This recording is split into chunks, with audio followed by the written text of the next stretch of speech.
Greg, our guy here, Matthew, is noting the decommitment of Ashley Williams and just wants to know if Don't you worry about know it. about what happened there. Don't you worry about that. It was expected. Okay. I'll let you in on a little secret about Ashley Williams' recruitment is that I probably shouldn't say this, but I will go ahead. There's a Mickey Joseph commitment that kind of went outside of bounds of the rest of the coaching staff, and it was not well received throughout the rest of the coaching staff, going all the way up to the top. So, it's not a big deal in Nebraska's eyes whatsoever, and it's kind of it's for the best. We'll just put it that way. It's for the best for both parties involved. This is always a question with a lot of guys leaving. So you got like guys leaving, then you got some guys that were expected to do something that, for whatever reason, are a bit could be classified as busts. Then you've got, personnel losses through graduation plus the NFL. So who could be emerging leader? Somebody in the chat wants to know about the wide receiver room in particular, but you haven't seen enough to try to gauge that. But if you piece that together with what you've heard, you getting a feel for anybody that's stepping up? Well, very interesting question. And if you go to, on 3 Nebraska video at YouTube, you can see the press conference videos from Mickey Joseph and Trey Palmer was there. And we've kind of talked about this. Now, yesterday was a very, very poor day in the eyes of Mickey Joseph for his room.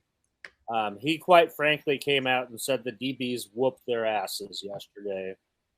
He was not happy. Absolutely not happy. Mickey's a guy that is a competitor, and when asked, this is a direct quote from Mickey Joseph being asked yesterday, who's the most consistent guy in your room right now? And he said, me. Me. Mickey Joseph. I'm the most consistent one there. And so if that doesn't open your eyes, if you're one of those receivers in that room right now, then I'm not sure what's going to open your eyes up. But, he talks about stacking days.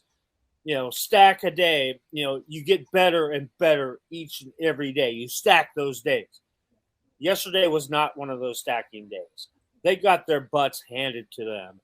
And you can kind of see it in the post-practice press conference that like a guy like Trey Palmer, who you really expect to be that guy that steps up and assumes that leadership role, that he was kind of a little bit down on things, the way things happened as well. So, you know what? It's obviously a very talented room. And I think at this moment, I don't think there is a clear-cut leader in that room. I mean, you can go, Omar Manning's a guy that you might think is going to be that guy. Oliver Martin, another guy. Trey Palmer, like we just mentioned. Right now, I don't think there is that clear-cut leader in that room. But you know what? I guarantee you that Mickey Joseph is gonna create at least one or two guys here in a short period of time, because if you listen to Mickey Joseph talk, if you don't want to go run through a wall after he's talked to you, then you got something wrong upstairs there. So I'm not worried about that room whatsoever. They had a bad day, but their leader is a guy that doesn't take no for an answer, and he's going to have them coming out and swinging. I guarantee that.